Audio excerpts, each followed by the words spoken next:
Bismillahirrahmanirrahim. Assalamualaikum warahmatullahi wabarakatuh. Alhamdulillahi wa kafa wassalatu wassalamu ala nabiyil mustafa Sayyidina Muhammadin ahli sidqi wal wafa. Ashhadu an la ilaha illallah wa ashhadu anna Muhammadan abduhu wa rasuluhu la nabiyya ba'dah. Saudaraku yang dirahmati oleh Allah Subhanahu wa taala, bersyukur kita kepada Allah Subhanahu wa taala dengan selalu mentaati perintah-perintahnya dan menjauhi larangan-larangannya. Karena itulah sebenar-benarnya syukur. Karena syukur yang terbaik adalah dengan cara mentaati semua perintah Allah dan menjauhi larangannya. Lalu ketika kita mengkhianati satu kali tentang apa yang sudah dilarang oleh Allah dan Rasulnya, maka begitu kita mengingkari daripada kesyukuran kita kepada Allah Subhanahu wa taala.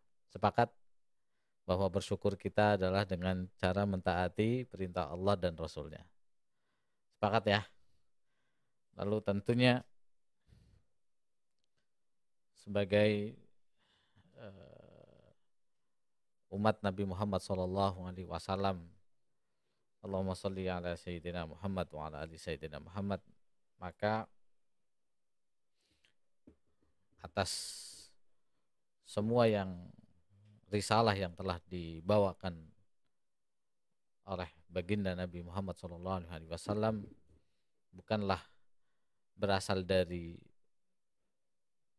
diri beliau, tapi merupakan adalah wahyu yang telah diturunkan oleh Allah Subhanahu wa taala.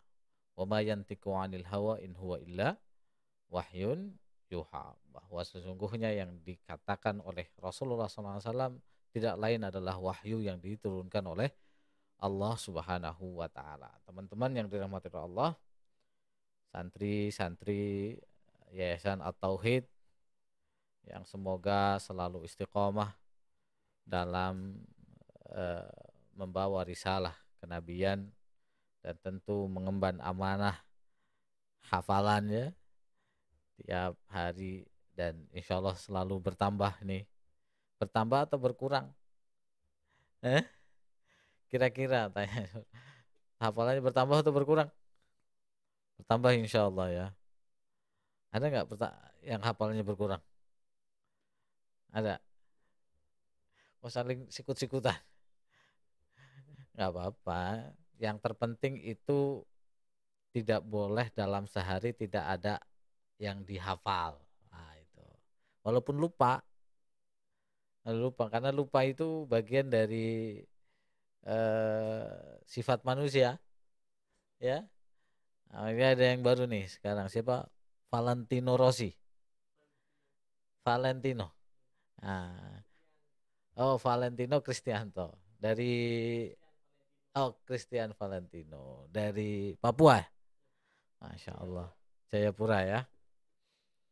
Ya, nanti sampai tuh sejarah, ternyata dulu di masa-masa pertama Islam ke Nusantara, di antara para wali kita juga ya yang menyebar sampai ke sana, sampai ke Papua. Baik, teman-teman yang dirahmati Allah Subhanahu wa taala, kita sudah membahas tentang pada pertemuan pertama kita telah membahas tentang urgensi daripada belajar sirah nabawiyah. Ya, kemarin ya kita membahas tentang pentingnya kita belajar sirah. Kita belajar sirah itu untuk apa dan kenapa? Tentu saya akan mengulangi sejenak bahwa tujuan mengkaji sirah nabawiyah ini bukan hanya sekedar mengetahui peristiwa-peristiwa sejarah, bukan hanya itu, tetapi juga tentang kasus-kasus yang ada di dalam Islam, dan tentunya di mana daripada kasus-kasus itu juga nanti dijadikan hukum, ya, dijadikan hukum daripada Rasulullah Shallallahu Alaihi Wasallam. Dan kalau belajar sirah juga bukan hanya sekedar kita ini menyelami kehidupan, ya, yang pernah dilakukan oleh Rasulullah Sallallahu Alaihi Wasallam, atau sering kita menganggap bahwa apa yang dilakukan oleh Rasulullah Sallallahu Alaihi Wasallam, para sahabatnya, para tabi'in dan generasi setelahnya, bukan hanya sekedar itu, tapi menjadikan bahwa kita tuh punya roadmap. Nah, ketika belajar sirah itu kita punya gambaran kehidupan ke depan, contoh real. Kalau saya sampaikan kemarin, kalau mencari contoh kehidupan atau seseorang itu yang sudah jelas suksesnya, bukan hanya sekedar sukses di dunia, ya, tapi juga sukses di akhirat. Bukan hanya sekedar, ya, masyhur, ya, atau kita apa ya, sering diviralkan, ya, kalau saat ini kan sering menganggap bahwa sesuatu yang viral itu kayaknya itulah gambarannya, tapi tidak, ya. Nah, belajar sirah itu juga menjadikan kita bisa melihat roadmap yang akan kita lakukan kehidupan kita ke depan untuk apa, kan gitu, ya. Maka mungkin kita bisa persingkat bahwa belajar sirah itu bukan hanya sekedar memahami pribadi kenabian daripada Rasulullah Shallallahu Alaihi Wasallam saja, tapi juga kita memahami bagaimana agar manusia itu mendapatkan gambaran kehidupan dari seorang yang benar-benar menjadi suri toladan yang sudah disampaikan oleh Allah Subhanahu wa taala, bahwa dalam diri Rasulullah Shallallahu alaihi wasallam ada uswatun hasanah liman liman kana yarjullaha wal yaumal akhir. Untuk siapa? Untuk mereka orang-orang yang menginginkan kehidupan yarjullaha yaumal akhir, untuk kehidupan nanti di akhir kehidupan, setelah kehidupan ini tentu, wa dzakarallaha katsira. Dan orang-orang yang menginginkan kehidupan yang baik setelah kehidupan ini adalah mereka orang-orang yang dzakarallaha katsira, yang sering mengingat Allah, sering mengkaji, mentadaburi ayat-ayat Allah, ya, dan sering mempelajari tentu apa-apa yang sudah Allah dan Rasulnya turunkan kepada umat manusia ini. Di antara yang lain juga ini mengajarkan kepada kita tentang sakofah. Sakofah itu apa? Sakofah itu wawasan, ya. Sakofah al-islamiyah al-kafah, ya. Wawasan keislaman yang komprehensif, ya. Itu belajar sirah dari, ya. Salah satunya adalah dengan cara belajar sirah. Mempelajari Islam yang komprehensif, yang paripurna, yang sempurna, ya. Itu dari sirah nabawiyah. Maka seorang muslim mesti mempelajari ini. Apalagi dai. Dai atau dai itu apa? Seorang penyeru agama, ya. Tentu agama Islam mesti belajar tentang fikih sirah. Bagaimana Rasulullah Shallallahu Alaihi Wasallam menjadi dai, ya. Seorang negarawan perlu mencontoh sirah nabawiyah, bagaimana menjadi negarawan yang baik, bagaimana menjadi politikus Islam yang baik. Pengusaha pun demikian, bagaimana mencontoh pengusaha yang terbaik di muka bumi ini, di antaranya yaitu ada pada diri Rasulullah Shallallahu Alaihi Wasallam. Untuk menjadi seorang pemimpin perang, panglima perang pun ada pada diri Rasulullah Shallallahu Alaihi Wasallam. Nah, ini di antara hal yang terpenting ya. Di antara hal yang terpenting kita memahami sirah. Kalau kita mau membedah lebih dalam lagi di sejarah kenabian, Nabi kita Muhammad SAW itu sangat lengkap. Mulai urusan sosial, ya, politik, budaya, ekonomi, kenegaraan, itu sebenarnya sudah lengkap. Nah, maka belajar sirah al-musalsal yang terus ya. Jadi bukan hanya sekedar kulitnya habis itu enggak gitu. Tapi musalsal itu terus berkesinambungan. Terus dari awal sampai kepada kita bisa merangkum, meresumekan, oh ini roadmap yang mesti saya ambil. Nah, karena contoh kehidupan yang sukses ya hanya pada diri Rasulullah SAW, sukses di dunia dan sukses di akhirat. Kalau kemarin kita jelaskan bahwa bagaimana Rasulullah itu sejak lahirnya ya hingga menuju ke remajanya itu bagaimana kan gitu ya. Tentu ini kita bisa pelajari semuanya ada pada sejarah atau sirah nabawiyah. Teman-teman yang dirahmati oleh Allah Subhanahu wa taala. Sumber-sumber ya, sumber-sumber yang bisa dijadikan rujukan untuk kita belajar sirah sebenarnya dari mana sih? Kalau ada yang tanya, dari mana Ustaz? Kita bisa belajar sumber-sumber atau rujukan yang bisa kita pelajari. Yang pertama tentu dari kitabullah. Dari apa? Dari kitabullah. Dari Al-Qur'an. Kenapa? Karena Al-Qur'an lah semuanya menceritakan tentang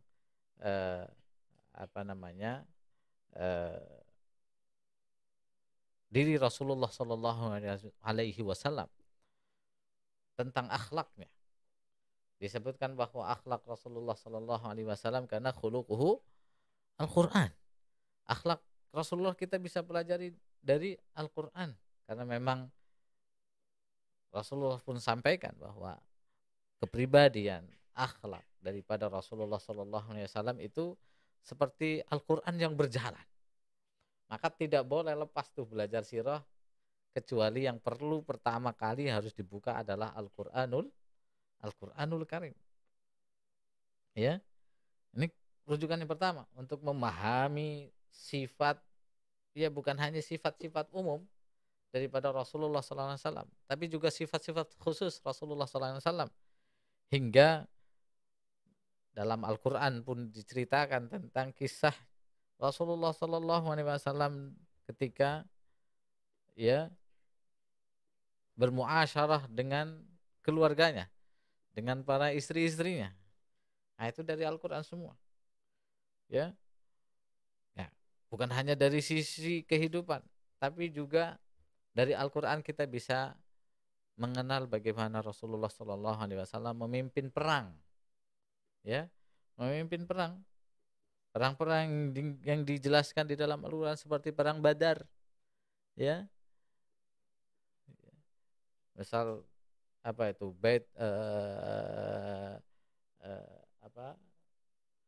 Bai'atul Aqabah, Bai'atul Ridwan, ya, dan lain sebagainya. Ya. Perang Uhud, ya, perang Khandaq, perang Hunain. Nah, ini semuanya ada diceritakan di dalam Al-Qur'an. Dan kadang dalam perang itu juga dijadikan sebagai asbab nuzul dalam Al-Qur'an. Nah, maka Al-Qur'an menjadi rujukan pertama bagi setiap kita yang menginginkan apa rujukan untuk belajar sirah nabawiyah. Lalu yang kedua apa? Karena dalam Al-Qur'an juga mengomentari kasus dengan peristiwa-peristiwa yang terjadi untuk menjawab ya, untuk menjawab setiap kejadian-kejadian yang ada pada diri Rasulullah Shallallahu Alaihi Wasallam.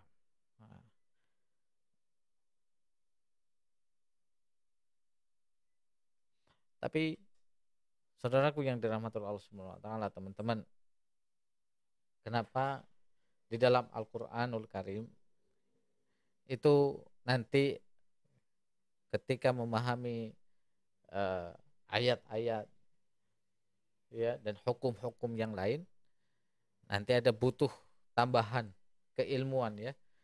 Tambahan keilmuan diantaranya adalah tentang ya, tafsirnya ya, maka perlu ada khasanah-khasanah yang lain yang untuk mendukung bagaimana kita bisa memahami langsung sirah nabawiyah. Tapi yang terpenting yang wajib kita pegang yang pertama ketika kita ingin memahami tentang sirah nabawiyah yaitu berpegang teguh kepada atau mengambil sumber-sumbernya adalah dari Al-Qur'anul Karim. Apalagi teman-teman kan menghafal nih. Kira-kira kalau lagi menghafal itu pernah enggak apa namanya ketemu ayat-ayat nih, ketemu enggak ayat-ayat tentang perang? Ketemu enggak? Atau ayat-ayat tentang sejarah atau bagaimana Rasulullah SAW bergaul dengan keluarganya? Ketemu enggak?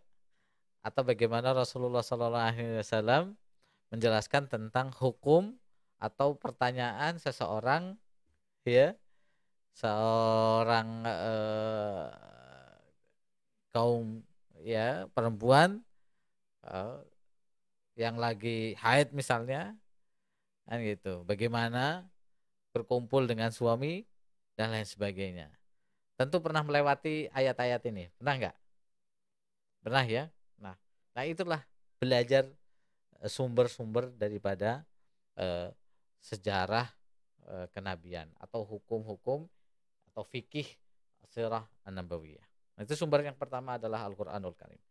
Sumber yang kedua yang wajib teman-teman baca ketika ingin mempelajari sirah nabawiyah adalah tentu sunnah nabawiyah as-sahihah, yaitu hadis-hadis Nabi yang sahih. Hadis-hadis Nabi sahih. Yang semua itu terkandung dalam kitab para imam hadisul arba. Ya. Semuanya tahu periwayat hadis. Tahu nggak? Imam-imam hadis. Ayo, silakan sebutkan. Siapa?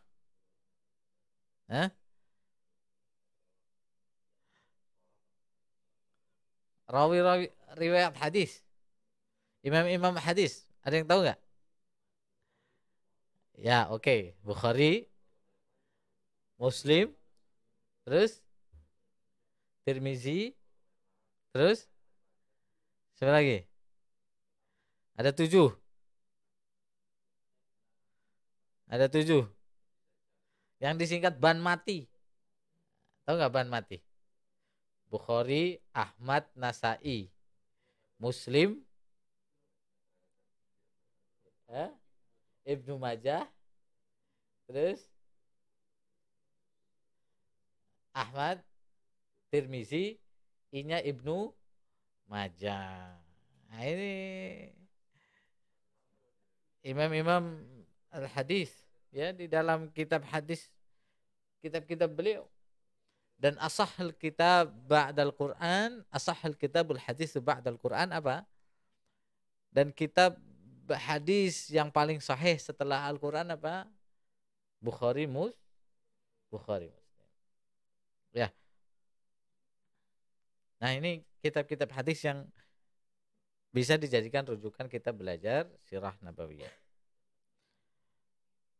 Nah, walaupun di ya, walaupun di sana nanti ada kitab-kitab sejarah yang pertama kali ya ditulis, atau kitab-kitab sejarah yang bisa dipelajari menjadi rujukannya seperti Sirah Ibnu Hisham ya, atau kitab yang lain Ar-Rahiqul Maktum ya, atau sarah-sarah yang lain ya, atau kitab-kitab yang memang sebelumnya dikarang oleh para tabi'in ya. Nah, kitab-kitab yang lahir ya, yang lahir setelah karena sebenarnya dulu sirah nabawiyah nggak pernah ditulis kan gitu ya, nggak pernah dibukukan oleh para tabi'in. Nah, tabi'in nggak pernah dibukukan itu teman-teman sekalian. Maka setelah itu pada zamannya dibukukan ya, kemudian muncul generasi penyusun sirah, tapi awalnya tidak dibukukan ya, hanya beberapa para sahabi yang menuliskan seperti Urwah bin Zubair ya, seperti lagi contohnya adalah Syurahbil bin Sa'ad. Nah, ya. Lalu muncul generasi-generasi berikutnya yang membukukan tentang sirah nabawiyah. Nah, rujukan daripada tadi yang pertama Al-Qur'anul Karim, yang kedua hadis Nabi As-Sahihah, lalu yang ketiga kitab-kitab, tentu adanya adalah kitab-kitab sirah an-nabawiyah. Kalau kita mau terus baca, sebenarnya kalau sekarang ya kita bisa ambil ya kitab-kitabnya dari kitab sirah Ibnu Hisham ya, yang masyhur, atau yang sudah diterjemahkan juga banyak ya, yang sudah diterjemahkan juga banyak.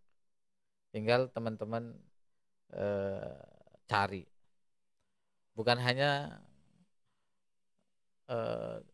kalau sekarang mungkin beli bukunya kan mahal karena kitab sirah itu nggak ada yang tipis, kebanyakan tebal ya, kebanyakan tebal. Cari di internet, insya Allah sekarang sudah banyak yang free ya, kalau mencari membaca, apalagi sekarang kan bacaannya digital tuh, bacaannya digital.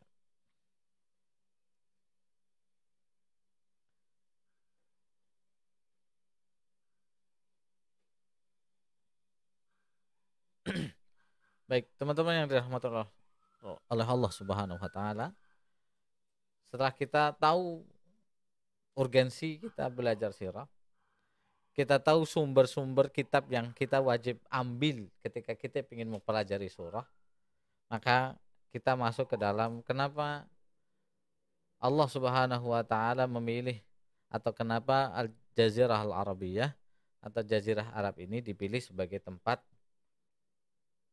kelahiran dan pertumbuhannya Islam. Nah, ini kita mesti uh, uh, belajar ke sana. Nanti kita tahu ya, kita tahu Islam seutuhnya, karena sesungguhnya agama yang memang Allah turunkan ke muka bumi ini sejak pertama kalinya adalah Al-Islam, Dinus Salam, agama keselamatan. Walaupun nanti pada kenabian ya itu berubah caranya, tapi yang selalu diturunkan oleh Allah Subhanahu wa taala adalah agama tauhid, agama Islam, agama yang mentauhidkan Allah Subhanahu wa taala, agama yang yang hanya mengesahkan bahwa tiada Tuhan Rabb kecuali Allah Subhanahu wa taala. Hingga pada masa ke masa, ya, karena kalau kita mau membaca sejarah, tentu sejarah kemanusiaan yang pertama, ya, sejarah manusia, lalu berikutnya dari setiap manusia itu diutus para nabi dan rasulnya, ya, sesuai dengan kebutuhannya, karena tidak ada, Allah Subhanahu wa taala itu menciptakan sesuatu itu tidak ada faedahnya atau tidak ada kepentingannya, semuanya itu ada kepentingannya, ya, sampai diciptakannya manusia di Indonesia ini, ya, pun ada kepentingannya, dan kepentingan itu tidak lain dan tidak bukan hanya untuk menyembah kepada Allah Subhanahu wa taala. Kita balik kepada sejarah atau sirah an-nabawiyah ini. Nah, kita masuk ini sekarang. Kita masuk sekarang, kalau tadi urgensi, lalu sumber-sumbernya, kita sekarang mulai masuk kepada sisi daripada kehidupan Nabi Muhammad Shallallahu Alaihi Wasallam. Siapa yang tahu di tahun berapa dan di mana Rasulullah Shallallahu Alaihi Wasallam Muhammad dilahirkan? Ayo, di tahun berapa? 571, betul. Ya. Nah, ya. Yang lain pada ini dong, pada apa namanya? Pada tahu nggak? Kira-kira kelahiran Nabi Muhammad SAW, tahu nggak? Biasanya kan teman-teman rayakan itu Maulid Nabi. Di bulan apa? Rabiul Awal. Tahun apa? Hah? Tahun gajah. Ya kan, tahunnya kan di situ, ya kan? Tahunnya di situ. Nah, siapa nama bapaknya? Hah? Abdullah. Siapa nama kakaknya? Siapa nama kakaknya? Ya, kakaknya Abdul Muthalib. Kemarin saya sebutkan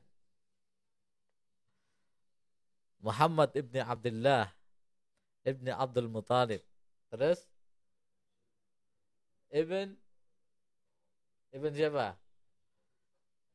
Hashim. Terus Ibn Abdul Manaf. Terus Ibn Qusay. Terus Ibn Kilab. Terus dua. Kemarin saya kasih PR itu kan, untuk apa? Untuk menghafalkan, yang pertama menghafalkan nasab keluarganya dulu. Menghafalkan nasab keluarganya dulu. Minimal hafal sampai 4 keturunan ke atas. Ya, udah dihafal belum? Belum. Nah, Rasulullah SAW itu keturunan kaum yang memang dipilih oleh Allah Subhanahu wa taala, dari kaum yang mulia, ya, yang syaraf, yang kita tahu sukunya, nasabnya, hingga kenasaban daripada Nabi kita Muhammad SAW kepada Adnan bin Ismail bin Ibrahim alaihi assalam. Nah, lahir di kota Mekkah. Di mana tepatnya? Di mana tepatnya? Nggak tahu. Nggak tahu apa malu ini? Coba, ayo belajar sejarah dulu ini. Ayo pertama. Ya, oke. Ibunya Aminah, ya, ibunya Aminah saat melahirkan Rasulullah Shallallahu Alaihi Wasallam Rasulullah sudah dalam keadaan ya yatim ditinggal bapaknya siapa? Abdullah. Dalam perjalanan dari mana? Dalam perjalanan dari mana?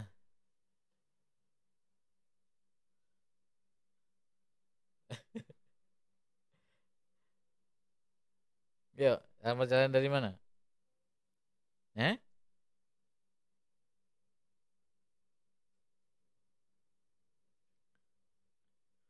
Baca nggak nih? Hah? Masya Allah. Oke. Setelah itu dalam dalam perjalanan kelahiran Rasulullah Sallallahu Alaihi Wasallam itu sudah dalam keadaan ya yatim. Maka adik-adik sekalian yang yatim jangan pernah apa namanya kecil hati. Oh, nanti yatim nggak bisa sukses, enggak. Lahir nggak punya bapak, sudah meninggal bapaknya, itulah Rasulullah Sallallahu Alaihi Wasallam. Setelah itu baru dilahirkan ke dunia ini, ditinggalkan oleh ibunya. Coba. Nah, ini saya mengupas sedikit nih untuk menyemangati kawan-kawan sekalian. Menyemangati kawan-kawan yang mungkin sudah tidak punya bapak, mungkin juga sudah tidak punya ibu. Ya, atau mungkin sudah tidak punya dua-duanya. Ya,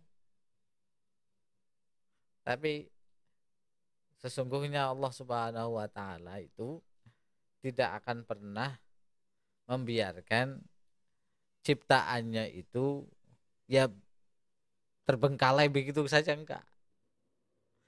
Nah, apalagi ini Nabi. Ya tentu memang kita enggak membandingkan, tapi minimal kita bisa mengambil pelajaran daripada itu semua. Ya, pelajaran daripada kehidupan Nabi kita Muhammad SAW. Setelah itu dirawat, dari setelah meninggalnya ibunya dirawat oleh siapa? Kakek kakek Nabi Muhammad SAW yang bernama Abdul Muthalib. Sampai umur berapa? 4 tahun. 9 tahun. Ya, sampai umur 9 tahun. 9 tahun atau 4 tahun? Ayo. 9 tahun. Lalu daripada setelah meninggal ibunya dirawat oleh kakeknya Abdul Muthalib. Setelah dirawat oleh kakeknya, lalu dirawat lagi oleh pamannya. Siapa? Abu Thalib. Nah, di sini ada banyak eh, kisah yang bisa kita pelajari. Dari mulai diasuh oleh kakeknya Abdul Muthalib, Nabi kita Muhammad SAW sudah ada ciri-ciri kenabiannya. Saat bermain, ya main dengan kawannya sama seperti halnya anak-anak yang lain bermain dengan, kalau di Arab itu ya gunung, apalagi Jazirah Arab ini terkenal dengan gurun atau gunung bebatuan. Ya sama, naik-naik gunung kan gitu. Seperti halnya anak-anak kecil yang lain. Tapi karena memang kebiasaan daripada Abdul Muthalib ini adalah kebiasaan kaum bangsawan ya, yang memang kebiasaannya itu memberi, ya memberi. Kalau ada tamu dari mana-mana, nah Mekah itu memang dari dulu sebagai pusat magnet, orang datang dari mana-mana untuk apa di situ. Pertama untuk berdagang, bertukar, al-hadarah, juga bertukar dagang juga. Maka kalau melihat peta Mekah itu gunung-gunung, maka di tengahnya lembah. Nah, lembah ini dibangunnya Ka'bah itu di tengah lembah gunung. Biwadin dzar'in ghairi dzar'in, di lembah yang nggak bisa ditanam apa-apa. Inda baitikal muharram, di dalam Al-Qur'an. Surat berapa ini, adik-adik? Bibakah? Ya. Biwadin, ketika Nabi kita Ibrahim alaihi salam disuruh oleh Allah Subhanahu wa taala, diperintahkan untuk hijrah dari Palestina ke Mekah, membawa anaknya Ismail alaihi salam yang nanti menjadi kakek Rasulullah sallallahu alaihi wasallam. Ya, menjadi kakek Nabi kita Muhammad sallallahu alaihi wasallam. Nanti ketika Ismail sudah sampai di Mekah bersama ibunya, siapa? Ibunya Ismail Aminah. Siapa? Siti Hajar. Sebenarnya nggak ada Sitinya itu, Hajar itu. Ya Hajar aja. Atau Hagar. Siti itu istilah Jawa sebenarnya. Dulu Sayyidati sampai Jawa jadi Siti. Sayyidati, Siditi, Siti. Nah, gitu. Sebenarnya itu Sayyidat Hajar. Jadi Sayyidati dipanggil Sayyidati, kesusahan nih orang Jawa ngomong, akhirnya jadi Siti. Ya. Aminah juga nggak ada namanya Siti Aminah. Itu ibunya Nabi Muhammad siapa? Siti Aminah. Nggak ada Siti Aminah. Adanya Aminah. Ya. Nah. Istri Rasulullah siapa? Khadijah. Apa Siti Khadijah? Khadijah. Ya. Khadijatul Kubra binti Khuwailid. Ya. Nah, biwadin ghairi dzi zar'in inda baitikal muharram. Di lembah di mana tidak ada tumbuhan apapun di situ. Nah, nanti kalau kok peta Mekah sekarang berubah tadi, ya itu kan sudah berubah, ya sudah bertahun-tahun diperluas karena makin tambahnya umat ini, ya, untuk kembali kepada agama dinullah as-sahihah, yaitu agama Islam. Nah, karena memang agama yang diturunkan, inna dina indallahi al-Islam. Sesungguhnya agama di sisi Allah itu hanya agama Islam. Nah, Rasulullah sama, kecilnya ya sama, bermain. Cuman karena memang berada di lingkungan di mana lingkungan ini lingkungan yang sedari dulu punya kebiasaan menjamu orang, kebiasaan memberi, tidak meminta. Nah, makanya itu sangat penting. Kenapa kita itu mesti berada lingkungan itu mengajarkan ada 50%-nya itu punya dampak. Nah, punya dampak kepada kita. Nah, ini kita bisa belajar. Kalau lingkungannya baik, insya Allah itu kita ketularan baik. Apa yang kita lihat itu, apalagi anak kecil, itu akan langsung masuk. Nah, saat itu Abdul Muthalib sebagai bangsawan, pemuka kaum Quraisy yang selalu memberikan makanan setiap tamu yang mau ke Mekah, walaupun itu non muslim, karena memang tamu-tamu yang datang ke situ hanya untuk dagang dan meyakini memang karena Ka'bah itu sebagai tempat yang atau magnet yang sakral. Mekah itu adalah rumah pertama, dalam hadis sahih ini, rumah pertama yang dibangun oleh Allah Subhanahu wa taala. Siapa yang membangun Ka'bah? Yang membangun Ka'bah bukan Nabi Ibrahim. Yang membangun Ka'bah itu Allah Subhanahu wa taala. Maka awwalu baitin wudi'a linnas lalladzi bi Bakkah mubarakah. Itu rumah pertama yang dibangun atau rumah Allah pertama yang dibangun di muka bumi ini adalah Ka'bah. Nabi Ibrahim datang hanya untuk memperbaiki lagi. Nanti berikutnya, generasi berikutnya dilestarikan oleh para anak keturunannya. Di salah satunya adalah anak keturunannya, tentu karena Ismail adalah anak Ibrahim alaihi salam, anak Nabi kita Nabi Ibrahim alaihi salam Khalilur Rahman. Lalu lahirlah Ismail dari Siti Hajar, Siti lagi, dari Bunda Hajar. Ismail melahirkan keturunan nanti banyak, di salah satunya adalah Adnan.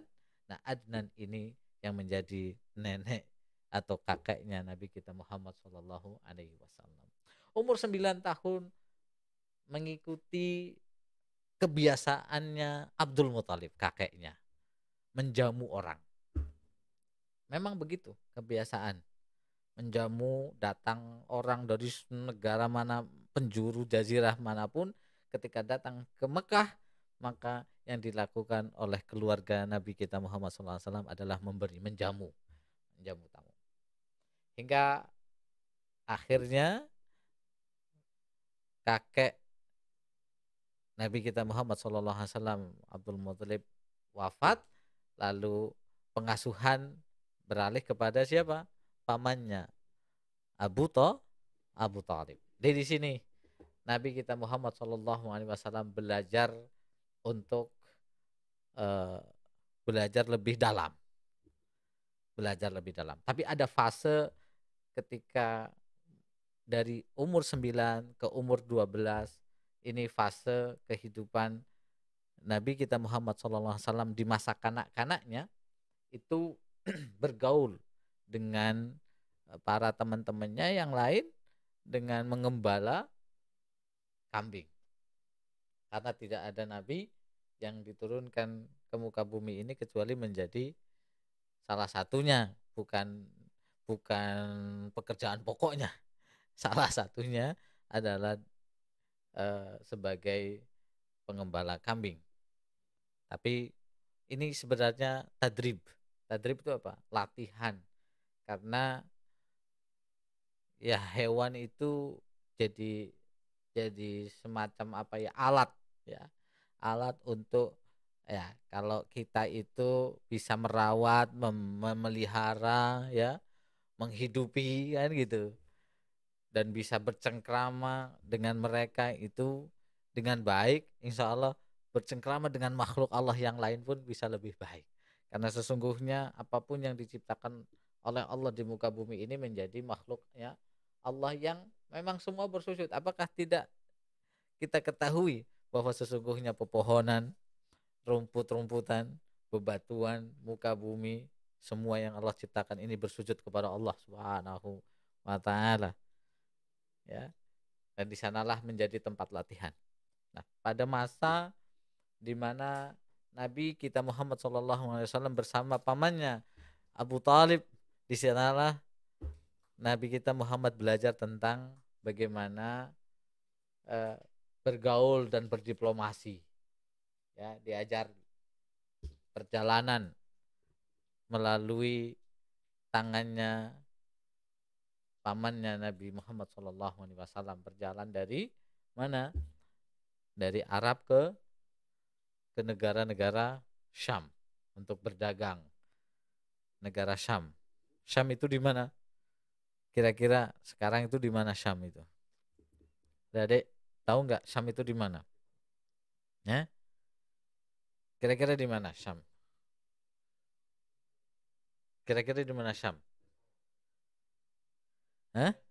Suriah. Nah, Syam itu ada di negara mana aja? Suriah. Terus? Hah? Lebanon, Jordan, Palestina. Itu Syam. Ya. Nah, itu negara-negara Syam. Untuk apa? Berdagang. Di sana Rasulullah berdagang. Ini belajar.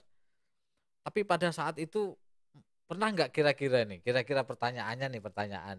Kan anak kecil tuh Rasulullah. Pernah nggak merasa, aduh, saya nggak punya bapak ya, gitu kan? Ya nggak? Aduh, ibuku udah nggak ada. Kira-kira kalau jadi anak-anak pernah nggak ngerasa gitu? Hah? Ya pastinya ada lah. Manusia, aslinya ada tuh. ya enggak? Ya, tapi meyakini bahwa tadi Allah itu tidak akan pernah membiarkan ciptaannya itu apa ya? eh, Tidak makan misalkan. Enggak mungkin.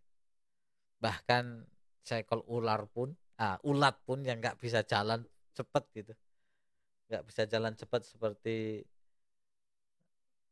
Valentino dapat makan, apalagi Valentino tuh, yang jalannya cepat pasti dikasih makan, apalagi sujud kepada Allah Subhanahu Wa Taala pasti dapat makan kalau cuma makan gitu. Itu ya, pasti makan. Kan jangan pernah khawatir bahwa Allah Subhanahu Wa Taala ketika menciptakan manusia pasti akan dipelihara, entah lewat jalan apapun. Nah, kan manusia ini hanya mengikuti apa namanya, takdirnya Allah Subhanahu Wa Taala, ya, yang sudah digariskan di Lauh Mahfuznya.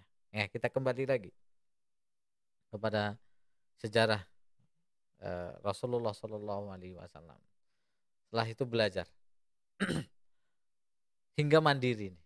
Hingga mandiri Rasulullah menjadi pengusaha. Di umur berapa? Rasulullah menjadi pengusaha umur 12 tahun sampai ke 15 tahun. Karena setelah itu pamannya Nabi itu pun apa? Wafat. Ya.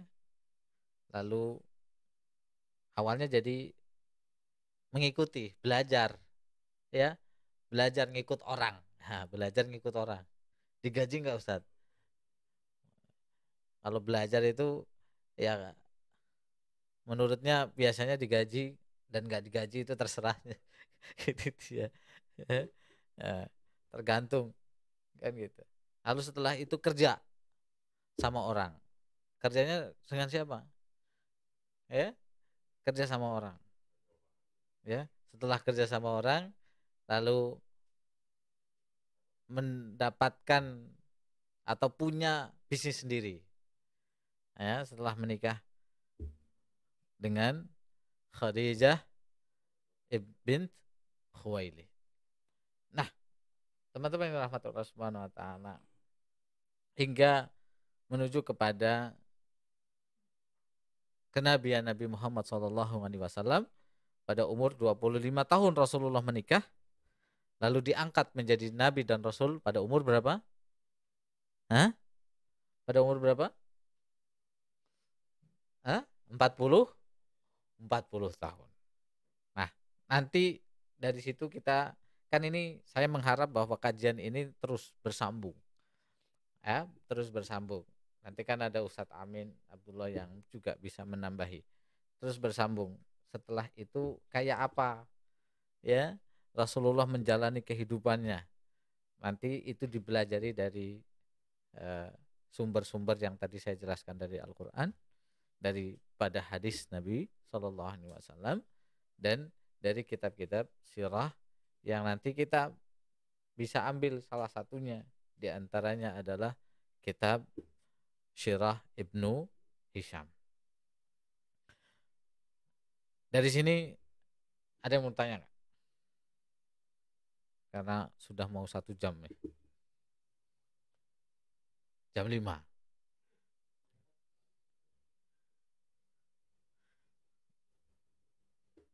Nah, nanti setelah belajar sirah Nabawi, nah, sambil nih, karena nggak mungkin bisa dipecah-pecah. Nanti ketika belajar sirah kenabian, maka jika kita juga akan belajar tentang sirah para sahabat. Karena akan terus berkesinambungan dari mulai sirah sahabat, nanti tabi'in, lalu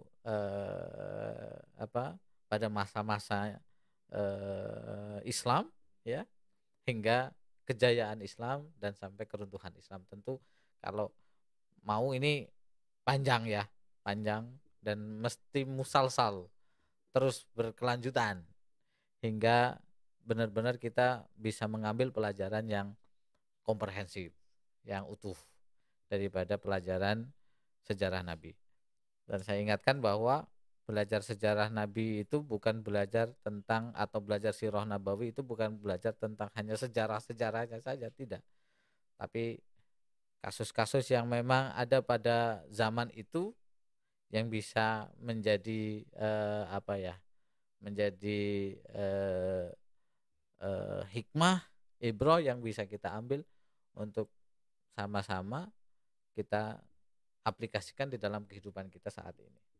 Karena gambarannya tentunya belajar sirah bukan hanya melihat sisi daripada kehidupan Nabi Shallallahu Alaihi Wasallam yang untuk kita jadikan roadmap kehidupan kita, ya.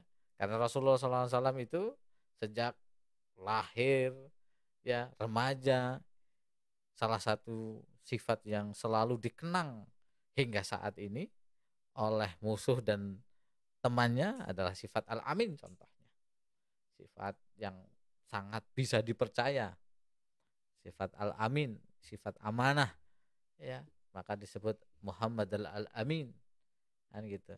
Itu bagaimana nanti kok bisa sampai disebut al-amin, kan gitu. Dan itu menjadi patokan, ya, sehingga sifat-sifat kenabian yang sesungguhnya itu selalu dijadikan benchmark bagi setiap kita seorang muslim. Apa itu sifat benchmark yang mesti diambil?